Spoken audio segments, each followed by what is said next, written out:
Pemirsa, ayahanda dari seorang pengusaha sukses dan politisi Partai Golkar, Gede Wirata, telah berpulang. Almarhum Iketut Aryana yang merupakan kelahiran Desa Posanten, Desa Mendoyo, Jembrana, menghembuskan nafas terakhirnya pada usia 85 tahun di PJT RSUP Sanglah karena menderita sakit jantung. Ayahanda dari Gede Wirata, Iketut Aryana, berpulang pada Selasa pukul 9 WITA di PJT RSUP Sanglah. Jenazah almarhum kemudian dibawa ke rumah duka di Dharma Wangsa Suite, Jalan Nakula 66 Legian, Kuta Bali. Sekitar pukul 5 pagi, keluarga membawa almarhum ke RSUP Sanglah karena kondisi almarhum yang memburuk.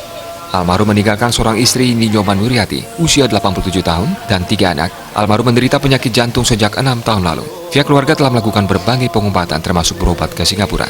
Anak tertua almarhum, Gede Wirata, mengatakan ayahanda menjadi suri tauladan khususnya bagi anak-anaknya. Kedisiplinan almarhum sebagai pegawai negeri mendidik anaknya agar seperti almarhum. Bersama adiknya, dirinya mampu mengikuti kedisiplinan ayahnya.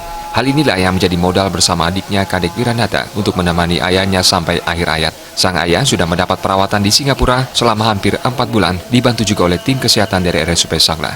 Namun takdir berkata lain, dan sang ayah pun berpulang pada usia 85 tahun.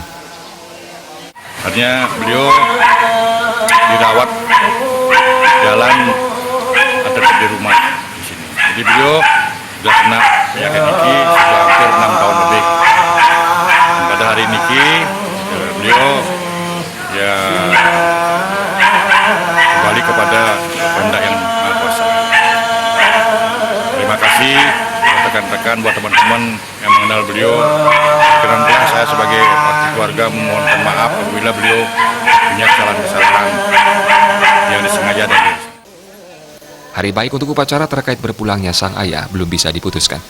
Gede Wirata merupakan politisi Partai Golkar yang juga seorang pengusaha sukses. Bersama adiknya, Kadek Wiranata, membangun PT Gede & Kadek Brothers dan sejumlah perusahaan lainnya.